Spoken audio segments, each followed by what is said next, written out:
everybody, happy Friday and happy Comics from the Future Day. Thank you so much for joining us this week as we preview, and you can pre-order and check out all the latest and greatest upcoming comics. My name is Megan. I'm Andy. And I'm Jason. We're with Infinity Flux Comics out of the lovely Chattanooga, Tennessee. That's right. It's a really nice day here today. Hope it's nice from wherever you're watching, and please let us know where you're watching from because we are always really interested to know. And yeah, we're going to get right into it. This is, like I said, comics that are on open order this week. So if you place your order for these with most shops by this Monday, except for DC stuff, which is due on Sundays, these are open order, meaning if you want 5 copies of something or just 1 copy of something, then that's what this is for.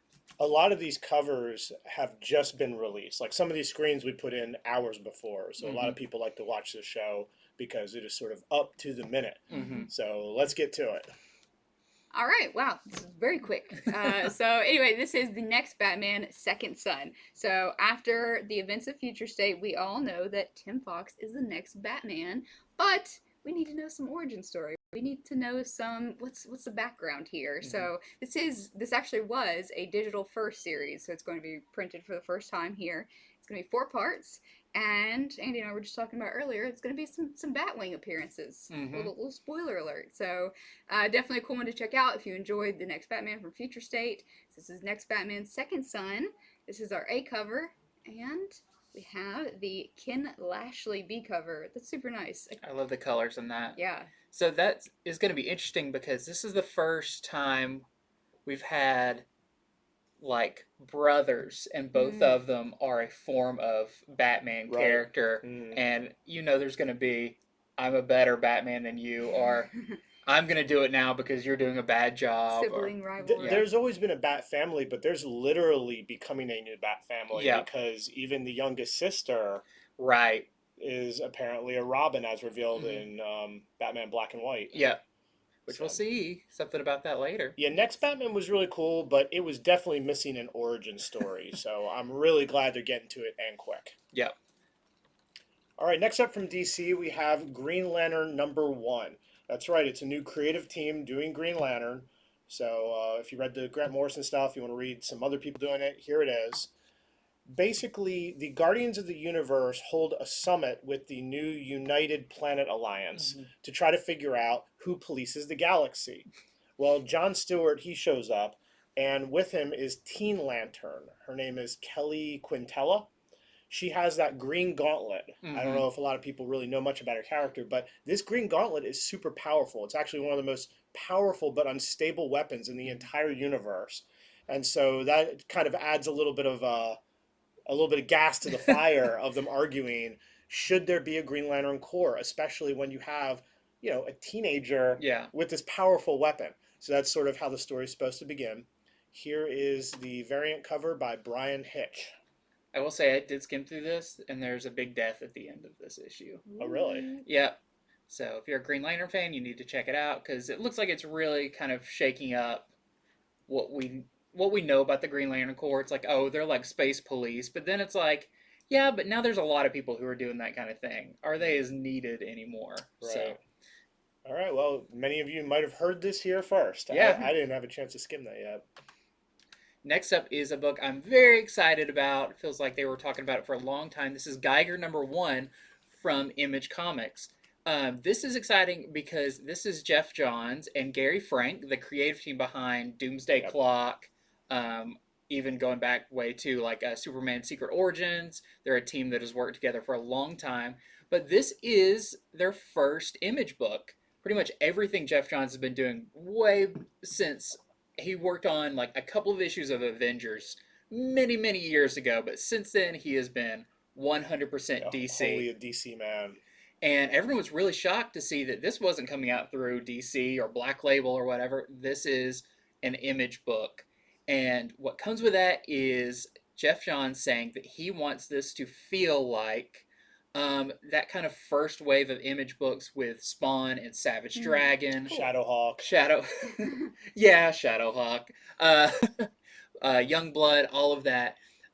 Which we're seeing this kind of renaissance, this kind of coming back of this kind of Image superhero, which are a very unique thing to themselves.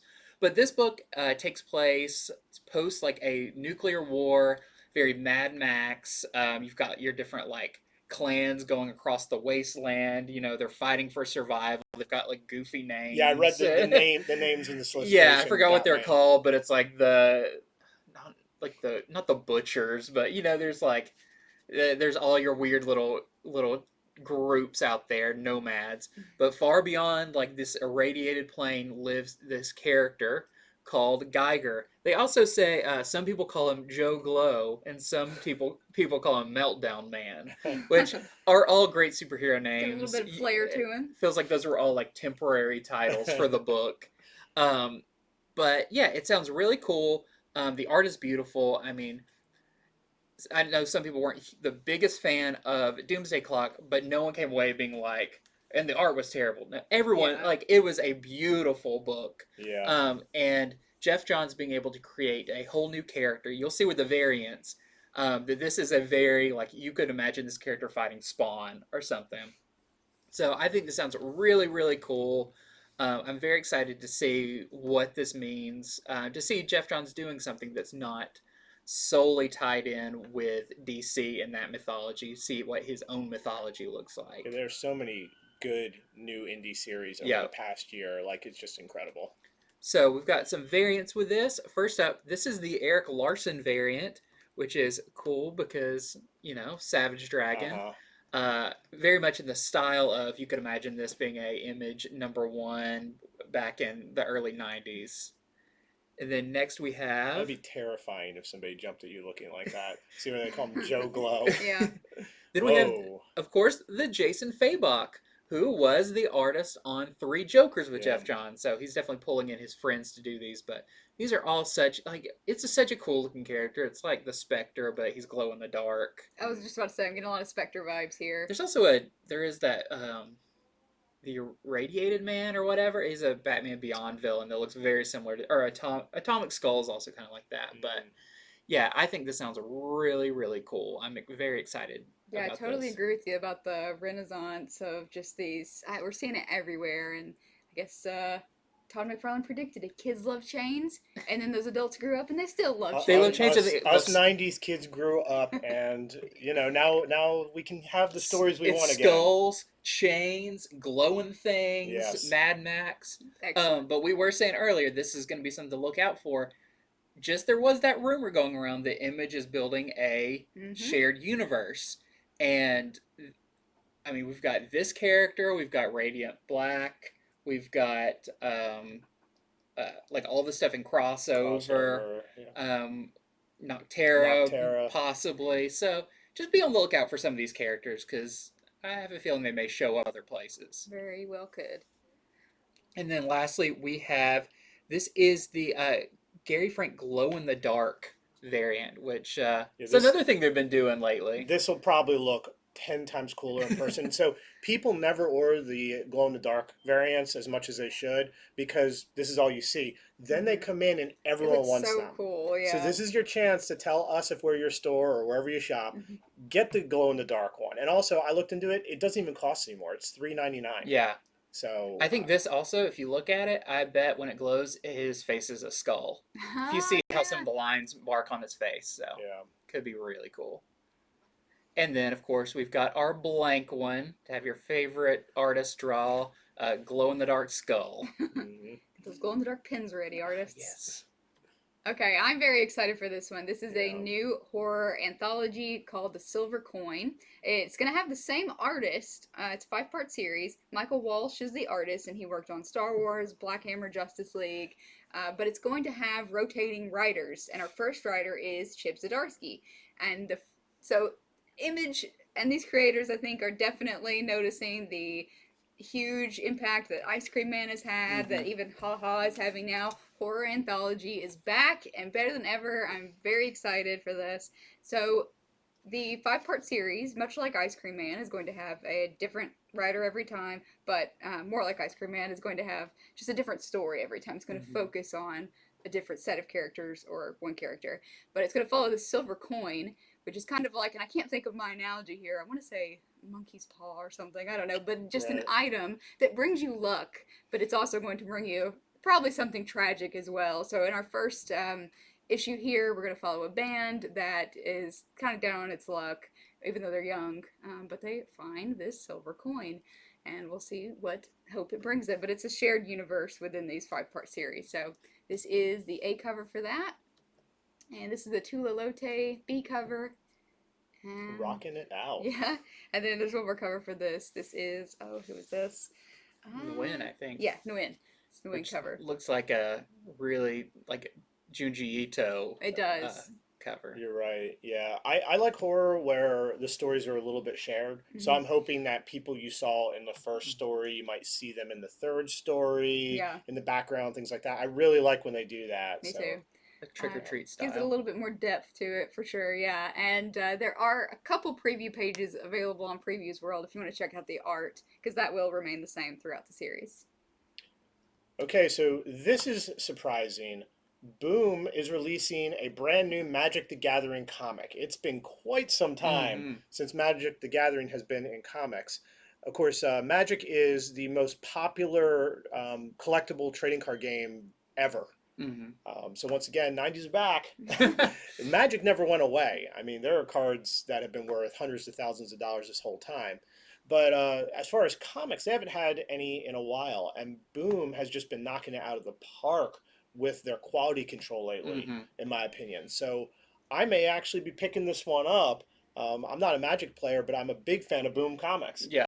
So the premise is pretty much there are certain magicians who can tap into the raw power of magic, and they're called planeswalkers. They're able to go between different realms. Well, 3 of these guild masters discover that there's some assassinations going on, and they have to sort of unite, even though their guilds don't really get along, to try to figure out who is killing everyone and save their realm of Ravnica. So to do this, they have to go into the wild plains of Zendikar and try to figure out who the assassin is and all that stuff. So sure to be some major first appearances. Here's the other reason that you might be interested in this. Netflix has picked up this property. So whether you think Magic, oh, that's just that card game that my little brother played or whatever, well, now it's a comic. Soon it's going to be a TV show. It's just a known property that hasn't been used in enough things yet. I think it's going to end up in a show. If the show does well, it'll end up in movies. So this is a good time to jump on it. The previous series were all sort of mini series also. Yeah. This is an ongoing, as far as I can tell. So I don't remember who the previous publisher of Magic was, but it's kind of bounced around, yeah. I think, between a couple different ones. Yeah, I trust this will be hopefully the best one because of just the fact that Boom, just everything they've been putting out. Yeah. So there's a couple of variants. Here is the Hidden Planeswalker variant.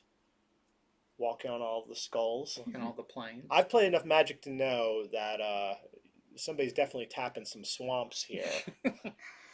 Here is the blank sketch cover. Not much to say on that. I'm assuming that they might do a series of these, maybe one for each color of the game. Oh, yeah, that would be interesting. And, yep, so those are the available covers. Next up, we have a brand new series called The Many Deaths of Layla Starr. So this, I didn't know a whole lot about this, but I've seen some of these covers and stuff pop up here and there, and they're very interesting. Doing some research on it, I actually got to read the first couple of pages of it. So this explores, this is from Ram V, who is the current writer on Swamp Thing, explores the fine line between living and dying in Mumbai. And when I read that, I was like, okay, so maybe it's a little more grounded. No, and then you read further, the personification of death basically gets fired from their job. You actually see that in the first few pages. They all the gods live in this big tower above the clouds that's kind of like an office building, and death gets called to the boss's office. And basically, because something's about to happen where immortality is attained. Yeah, mankind's supposed to be just about to figure out Yeah. immortality and put death out of business. Yeah, and so they're basically like, you haven't been doing your job. You're allowing this to happen, so you're fired, and you're sent to live on Earth. And so Death gets sent to Earth in the. I'm not sure if it's in the body of Layla Starr or that's like the person that Death becomes. And but she gets to decide when and where to be brought back, and decides to be brought back right when the person who discovers immortality is born. So is she going to gonna take the baby out, or what? So it sets up this whole thing of like, well, to protect her job in the future, she has to kind of stop immortality from being created. But from reading the preview pages, all the different gods and stuff are really fun looking, especially because like, she in her like godly form has like 6 arms, but wears a business suit and rides in an elevator along with like an elephant and a hairy faced man, and her boss that's in the top floor has like multiple faces on one head, and it's just it looks really cool, and the art is great. The writing is really fun. It's very kind of upbeat, but with this kind of weird storytelling. But yeah, this is also from Boom. I was gonna say, I was about to point out if you Yeah. didn't, another one that sounds really interesting awesome and Boom cool. book. It feels like every big writer currently is like, I want to do a book at Boom because those are really taking off. Yeah. So I think this sounds really cool. I was not so sure at first because I literally knew next to nothing about it. After reading it, I was like, okay, this is really cool. So there is some variants for this. Of course, you have the It's got to be David Mack. Yeah. Mack cover, which is he's been doing I feel like way more variant covers lately. He been did working. Giga lately. Hollow Heart at Vault and everything, but always just so beautiful. It's very reminiscent of like a She cover. Yeah. SHI, that character. Or Kabuki. Kabuki, yeah. So we've got that one, and then That's it. That's it. Yeah. Wow. Well, don't fear. Also, this is the only cover for this comic. This is Project Patron from Aftershock, and this is another one where it was like it's completely new and original. I didn't know anything about it, but basically the character that I'm guessing we're seeing here is a hero for a world like ours, and he dies in a battle with a villain. And I think the powers that be are kind of like, well, this paragon of heroism is dead. How are our people going to react to this? And this is no good. So let's bring him back from the dead. Kind of a lot of similar themes between this and the last one.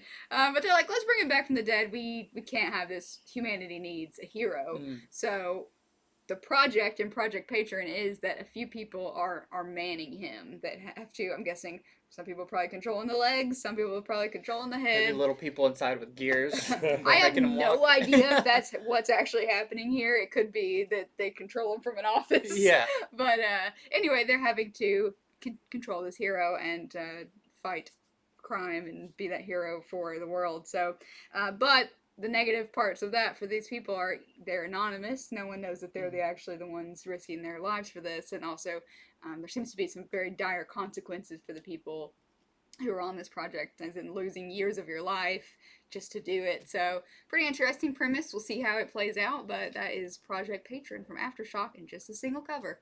Yeah, I will say there is an incentive cover, Oh. but we don't go over incentive covers over the show. We don't want people confused that, I can order as many as I want of this 1 in 25. So, but there is a 1 in 15. So, all right. So our next segment, we go over sort of other noteworthy number ones and other really cool covers that we just don't want you to miss out on. So Berserker number 1, as big as the print run is, Matt he's online shouting from the rooftops that it is sold out everywhere. So it's going back to second print. Well, I don't know how all the other stores are doing, but I'll tell you, if you missed the first print, come see us. We probably got about 500 of them sitting over there. It's a great issue. It really is. But we ordered a ton because of all the cool covers and incentives. Anyhow, let me talk about this one. This is Berserker number 1, the second print foil variant. I think the art on it, once again, fantastic. Just knocking out of the park with some really good covers on a really cool comic. The first issue was amazing. I think most everybody picked it up, really enjoyed it. So if you want to be a completionist, you want to get them all before it gets made into the inevitable movie it's going to be made into, here is... I wonder who will star in it. Nicolas Cage, duh. So this is going to be a foil cover. The artist, his last name is Garney. Yes, okay. Ron Garney. Yeah, I've seen a lot of love for this cover online so far. So this will look very interesting foil-wise, too. But I just wanted to put that out there. If somebody wants any more of the A first cover, come talk to us. It's not really sold out. Okay, so next up we have Sandman. Let's see, which one actually comes first? Locke Key, Sandman, Hell and Gone, #1. Locke Key got #1 billing. Yeah, that's why I was surprised. I was like, well, Sandman's at the top, so clearly you read that first. No, but this is the long anticipated crossover between Locke Key and Sandman, which, if you've read either of them, you know that this kind of makes a lot of sense. Yeah, they do inhabit a very similar world. But this follows one of the Locke family seeking some forbidden knowledge and going all the way to the House of Secrets and finding some forbidden knowledge that maybe brings in some of your Sandman characters and everything. So if you're a fan of Locke Key or Sandman or both, or it'll probably be pretty new reader accessible. You may have to Wikipedia some of the characters, but sounds fun. Very tonally, like it's just those were meant to go together. And the artist is Rodriguez, who was the original Locke Key artist. Right. Cool. I think it's awesome that Neil Gaiman and Joe Hill are working together. Yeah. I think this is double size because I believe it's $7.99 comic. Mm-hmm. So just don't want anyone to be shocked about that. But I mean, these are two really grand storytellers. Yes, so they probably didn't want to be confined to 20 some pages. Yeah. So I'm looking forward to this. And Locke & Key's on Netflix. Season 2 is coming up. Sandman has also been optioned. It is also going to be on Netflix. Yeah, so what happens in this? Yeah, it's beyond optioned. But it's not out yet. What happens in this could actually end up happening on Netflix. That's true. Yeah. So it's all connected. All right. Next up for all you Sumerian fans is Sumerian Iron Shadows. Can't read it. Moon. In the moon. Because it was in or of. Iron Shadows in the moon. So, of course, Sumerian has a new love interest there, as we can see. And this is they're at an island. The island is beautiful. It's peaceful. Not. There are lots of dark magic and things lurking in the shadows here, hence the title. So definitely want to check that out if you are getting the other Sumerian series, which we have quite a few people here that just get everything. This is not necessarily automatically added to your pull list. It is a completely different title. Yeah, every time they do a new Sumerian series, it's retitled, re-#1, and it's completely a new thing in our system when we add things. So do your comic shop a favor. Yes. Just check in with them, see how they're doing, and then add this to your list. So this is the A cover, and then we have the Augustin B cover, really nice glowy moon back there. Then we have the Baldissimo, which is anything but Baldissimo in that. That's like a Todd Knock cover, but pulled out a little bit to show he does have a neck. All right, and then lastly we have the Cassis. Really cool. What homage is that to? That's got to be an homage. It's a Marvel. I'm trying to remember. It's definitely Marvel. Yeah. Let us know in the comments because it's right on the tip of my tongue whose appearance that is. I'll give you a like for my personal YouTube account. All right. So don't miss out on this. Batman 107 is on this week's final order. So you still have a chance to order as many as you want. 106 sold out. We'll be getting to that a little later. 106 had the first cameo of Molly Miracle. I guess there's a chance her first full will be in this. I don't think so. I think it's going to be in 108 personally. But it seems like something eventful is in every issue of Batman. Yeah, I can spoil that there is a first appearance in this issue. We saw it. We saw it. Okay. I actually got to see through the entire issue just without words. But then I saw confirmed somewhere else about a new character. I'm not going to say their name, but I do know their name. There's a couple of things in this one that are pretty noteworthy. Plus the backup story which this backup story is with Ghostmaker. Oh. So we see a little bit more about what he's doing now that he's taken up residence in Gotham. Huh. Yeah. Very cool. But yeah, big new character in this one. Well, you heard it here. And this is the Francisco Mattina variant. Still just killing it on the variants. Yeah. So next up we have Batman Urban Legends #2. So Batman Urban Legends #1 just came out. I believe this week was when that one came out. So it's really cool. It's kind of an anthology series, just that it's got a couple of different stories, but most of the stories are ongoing. So the first one was with Red Hood and him kind of coming to terms with his place in Gotham and how far is he willing to go, kind of away from the teachings of Batman. A lot of people were talking about that story. That's kind of the main story in it. Then you've got the outsider story with Metamorpho, who is now a crazy tower of a superhero. And let's see, there's the first one we had, the Harley and Ivy story. So this one actually has a one-shot story about Oracle. So now Barbara Gordon has kind of taken up her former spot as Oracle, and the art in this one is beautiful. I've already seen this as well, and it does feature Stephanie Brown Spoiler and Cassandra Cain, and kind of what their current position is, since Oracle's now kind of leading these new Batgirls. So really cool. I know a lot because I've already read through this one, and I actually read this one because I was like, that first one was really good. This one is really good too. Yeah, the first one, a lot of people kind of slept on it and didn't pre-order, but we've been seeing DC's been on a good trajectory. Yeah. So we put in a pretty hefty order, and so people were pretty happy they were able to pick it up late. Yeah. Don't be late. Yeah. Place your orders for this one. There's also a Grifter story. The Grifter story is really good too. So we have the variants for this, which a lot of people slept on the variants too, and last second people grabbed them, and we sold out really, really fast of all the variants. So this is, of course, the Mattina variant. And doing double Batman duty this week. And you see, there's Red Hood and Grifter. You might, in this issue, actually see those two stories cross over a little bit. Cool. Interesting. And then we have the... let's see. This is the Derek Chu variant of Katana. Yeah. Really cool. All right, we have Crime Syndicate #2. So a lot of these #2s we're just showing you guys so that if you enjoy the #1, make sure you add it, because #2s, as I say almost every week, are not as heavily ordered as #1s. So Crime Syndicate is, of course, the evil Justice League.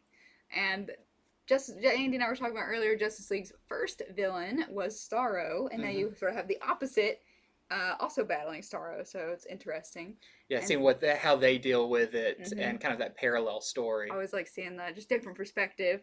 So also, this has a backup story in it, with as with a lot of the DC comics coming out this time. So the first one was Ultraman, and then this time it's going to be Owlman. It's going to be our backup story for #2. So once again, add it to your list if you like the first one. And this is the A cover, and then we have the Tyler Kirkham. Speaking of Owlman, yes, B cover. Not a lot of Owlman covers for a while, so that's this. I love Owlman. He's so kind of like Batman, but just even more messed up. Who is Owlman? Also available, Sensational Wonder Woman #2. So #1 just released. Very interesting issue. Wonder Woman is sort of not being her typical self. She's a wife to someone and living some normal life, but not all is real. And we get to see where that goes from here. So if you like the first one, here is your notice that the second one is coming out. This is actually the Sway variant. Yeah. But it's a very nice variant. Yeah. Next up, we have Suicide Squad #2. So this is the brand new relaunch of Suicide Squad, where we have the whole new team. In the first issue, they were going after Talon. We're getting Superboy involved in this, Connor Kent Superboy. So if you really like the first one, then make sure you pick up the second one, because like we said before, the orders kind of decrease as it goes on, and then a lot of people will be like, I think I do want to pick up that issue 2, and sometimes it's gone. Usually issue 2 sell out pretty fast. I'll say one more thing about this cover, though. What also is noteworthy, the last one, ended, they hadn't really got these new characters. They just kind of met them. But what's all that gas behind them? Is something really important going on? I didn't even think about that. Yeah. So yeah, everybody who wants to know about A-Day, you might want to check it out. So I think we might have sold out of the first one just based on that alone. Yeah. Yeah, and I like that DC's created this event, this like not event like comics, but like this thing that happens, and you realize how all these characters are tied to it. So when it happens, Suicide Squad, we're in it. They're right in the middle of it more than pretty much anybody else. Batman was on the outside of it. You kind of have all these ancillary characters, how they witness it, but it seems like this is going to be kind of an ongoing thing that is something that Gotham is going to have to deal with. Something's got to bring the Magistrate to the forefront. Yes. So. Oh, and then there is the variant cover. And this one is by Perel.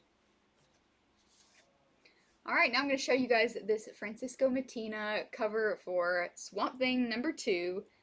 Swamp Thing #1 was super cool. So if you liked it, definitely add it to your list and check out this variant because we're showing you some cool covers right now.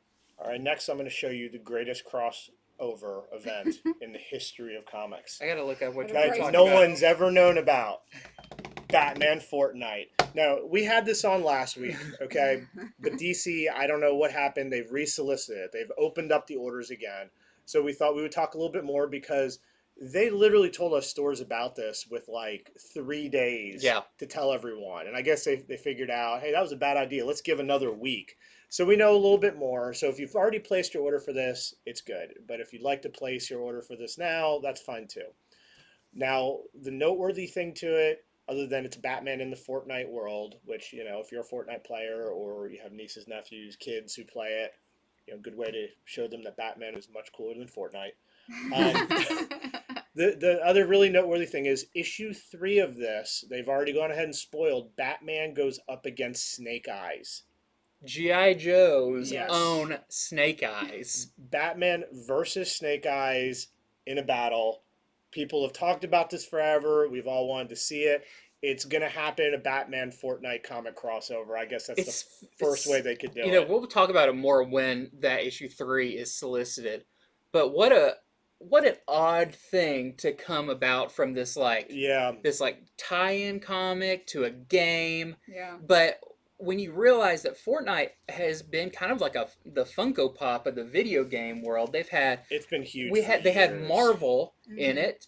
They've had Star Wars in it, and they're about to do G.I. Joe in it in the game. And so it's like, well, we've got these properties. We can actually make it. So who's to say that Snake Eyes isn't the only crossover in this? I don't think he will be. Fortnite has 350 million users. If I, were born 20 years later, I'd probably know all about Fortnite. But I'm going to learn because I'm going to check it out. I want to see what other crossovers happen. I feel like this could very well be under-ordered, and then everyone will rush to see Batman fight Snake Eyes. And then they're probably going to team up, and that's going to be cool as well. There's got to be, that's going to be so big. They're going to have some, mini-series come out of it, like Batman Snake Eyes. Yeah, so let your store know, if it's us, hopefully, that you want this, because currently the buzz has been kind of low, but I think this is going to be one people sleep on. Each issue comes with a code. The code gets you Fortnite stuff.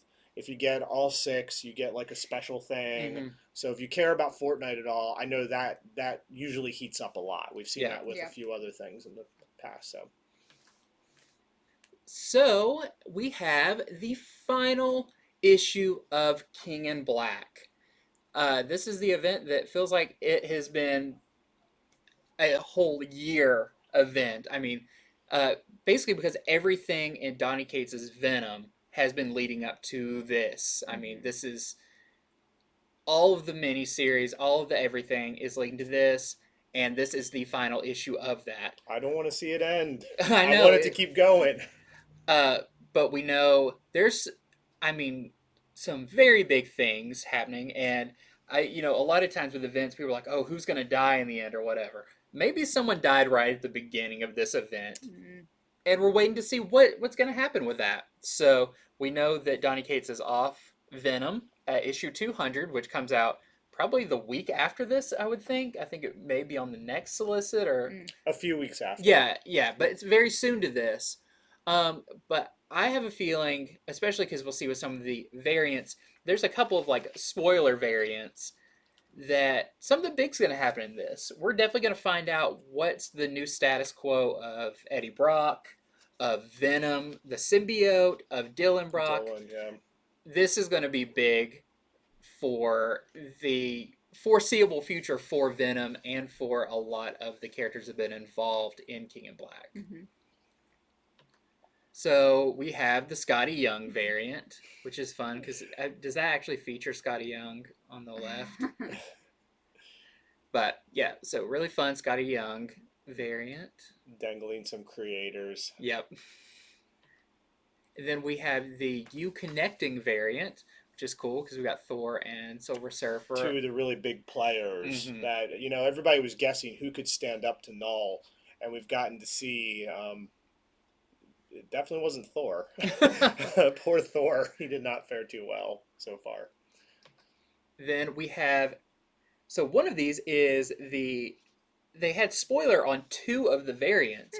The tattoo variant that they've been doing for all of them had the spoiler thing on it. So what's it going to be? A tattoo of maybe a character like Captain Universe? I don't know. Maybe that spoils something. Who knows? And then we have... So the last one, it's a wraparound cover, so we're going to have to make Andy disappear for a minute so you can see it in all its delight. You'll still hear him, though. We have this awesome Brett Booth wraparound cover with all the major players that have been in this event so far. Really, really nice cover. Yeah, that is awesome. Okay, this is it. This is Venom number 34. This is the final tie-in to the King in Black. So Andy just talked about the main King in Black series. As we know, it's had all these tie-ins, Venom probably being the main and most important one. So this is issue 34, and issue 35, as we know, is going to be Donny Cates' last issue. That's the 200th issue. I'm pretty dang sure about that. So this is, like I said, the final tie-in, and then the solicitations, it said, is this the end of the Venom symbiote as we know it? Question mark, exclamation point. So we'll see. I mean, you absolutely want to read this issue if you are not, for some reason, reading the other King of Black tie-ins. This one's going to be majorly important. So this is the A cover. Then we have the Superlog Venom thing. Wow, look at that. There's so much weird about this. Yeah, it's trippy, like sure. It's a mouth in the torso, I think. I don't know what that has to do with Man-Thing. Man-Thing does not have a mouth in his torso. Yeah. And then lastly, this is not available yet, but we're going to have the Stegman variant. You guys know what Stegman's work looks like. It's awesome. He's spending some extra time on this one, obviously, so it is not available yet, but it will be soon. Yep. So once again, when we show the ones that are available, these are good ones to let your store know to order because, otherwise they might not order them for you.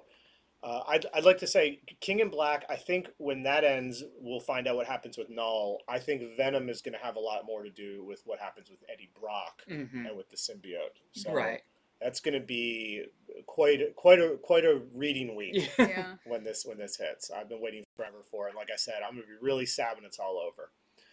So here's another number 2, America Chavez number 2. This is the Bengal variant. So we want to let you know if you like number 1. Number 2 is coming out. Number 1 did really well in our store. We sold out of that. Day 1, I think. A ton of it. Yeah. I think she's a character people want to know more about, and this is going to explore her past and I think most notably sort of her powers. Yep. So another one from Marvel. This is Avengers number 44. There is an awesome Momoko variant. Yeah. Another thing to know about Avengers 44 is they're saying the new Phoenix is going to be revealed in this one. So they've been having these trials. The Phoenix have been trying out all these heroes. It's supposed to be in this issue. We're just showing you this variant to represent the main cover too. So if you've been waiting for that, or you've fallen off, but you want to get back on to see who the Phoenix is going to pick, now's your time. Next up, we have Amazing Spider-Man number 63. And this is the Reborn variant. So we know pretty soon on this, we're going to be talking about Heroes Reborn, Right. which is Marvel's next big event. But you can already see like what some of the miniseries, I think most of them are actually one-shots. But one of them coming out is Peter Parker, the Amazing Shutterbug.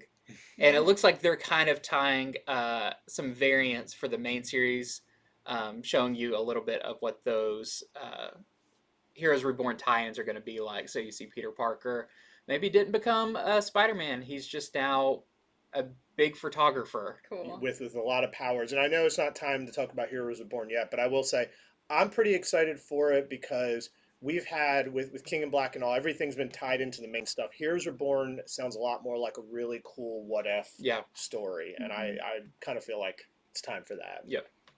Okay, this is Immortal Hulk number 45, and we're showing this off because this is the Deadpool 30th anniversary variant.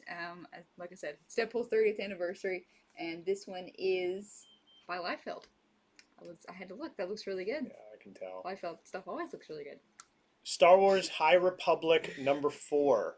This is the Bustos variant. Need I say more? I think just about everyone who's ever cared about Star Wars is reading this book together. It's really fun when everybody can just sort of get onto this new thing, this new timeline in Star Wars, and really enjoy it. So this is as I said, the Bustos variant. Also available, Star Wars The High Republic Adventures. Yeah, for a second I couldn't see that. High Republic Adventures number 3. So interesting that they're coming out the same week, which they've done since Adventures started. What we were also saying was interesting about the previous one, the Bustos variant, is that's like the first variant they've done that is not a ratio variant. That's right. So hopefully this is a thing ongoing that they're actually going to be doing some kind of A and B covers for this that aren't 1 in 25s or 1 in 50s or 1 in 100s like they've done. I like this cover. She's like, did I hear something? And there's a big alien plant. I like that he may be doing that thing. He's like, I'm just a statue. And when she turns around, he moves. All right. Is this one? Yes, this is the Batman Black and White number 3 second printing. So why this is a big deal is Batman Black and White, of course, is a anthology series, miniseries that DC's doing, where multiple creative teams do a different story about Batman in it. They've all been really good, but this one was actually by John Ridley and Oliver Coipel. John Ridley was the writer of Future State Next Batman, and he actually did a new Future State Batman story in this where he introduced what could be I know she's not called Robin, but she's the next Batman sidekick. So this is kind of her first appearance. When people found out, they went crazy. That book sold out really, really fast. And they're doing this second printing where you get a good look at her on the cover, kind of the concept art of her. So I think this is really cool that they're making this available. And I guess this could be considered her first cover appearance. Correct. Also in that book, there was another story told in the future where there is a girl who claims to be Bruce Wayne's daughter, and she's Batman. So this just, I couldn't believe all the stuff in that book. So I'm not surprised it's gone to second print. So if you missed it the first time, I wouldn't miss it the second time. And the other one I want to mention is, this is for Batman 106. This is a second printing. And I love that they actually went and got like completely new art for the second printing, didn't just recolor it or anything. So it makes you really want the second printing as well, even if you got the first. It reminds me of the animated series because he's hanging out on top of a gargoyle. Yep. All right, this is Demon Days X-Men #1 second print. I love Demon Days issue #1 by Peach Momoko, who, congratulations again, just killing it with all the covers, and then got her own limited series. This was a reimagining of a lot of the Marvel characters, and on here you can actually see in the background, that is, I want to say Hulk You haven't read it yet, so. I haven't read it yet. I have it. I just haven't read it yet. Well, I won't even try to butcher the name then, but it was fantastic, and both these characters are in the first issue, so if you've read it, then you know you may like this one. It is, of course, Peach Momoko doing the second print cover as well, so we'll probably get a few of these, so definitely sign up for it. All right, so Avengers number 43 is gone to second print. A lot of people have kind of found out bit by bit about the Phoenix thing, and they're trying to catch up in time for issue 44. So this is the Garen, new cover by Garen for Avengers 43 second print. I like the Phoenix Force Wolverine. Like Wolverine, he's still needs anymore. sleeveless. He's like, and my claws heat up.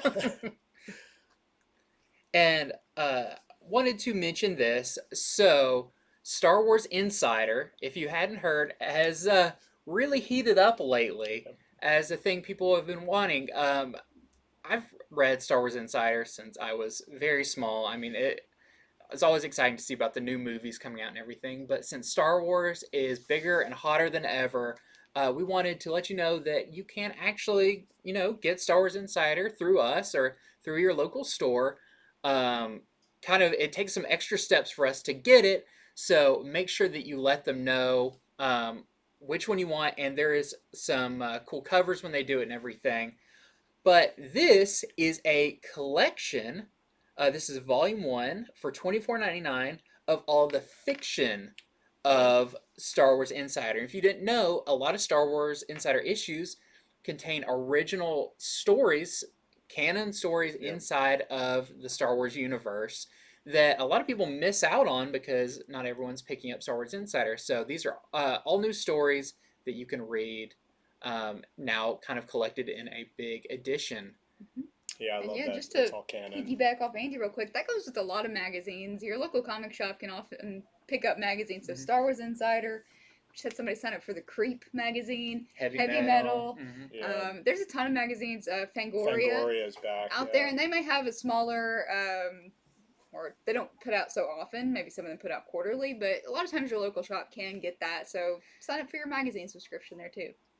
All right, so these ones are not supposed to be here anymore. That's actually the cover of the book, but that was just a taste of, in a few weeks, an issue of Star Wars Insider coming out. So basically, these were, as of earlier today, solicited, and then they pushed it back. So these aren't available yet. We'll talk to you about them next time. So that is it. That is our show. Thank you so much for watching. I hope you guys have a fantastic weekend. But before we sign off, we wanted to say thank you to everyone. We are now at 600 subscribers on YouTube. On YouTube, so that's fantastic. We've been talking about little improvements and things we're going to be making in the future. So that's thanks to all you guys. So we really appreciate it. And if you need a place to order your comics, we'll have some info in the description box and on the screen afterward, so that you can contact us, and we'd love to set you up and hook you up with all the great stuff. All right. Well, until I guess our next video, which we do a Tuesday video where we read all the comics that are coming out on Wednesday, and we do spoiler-free previews. Until then, we will see you next time.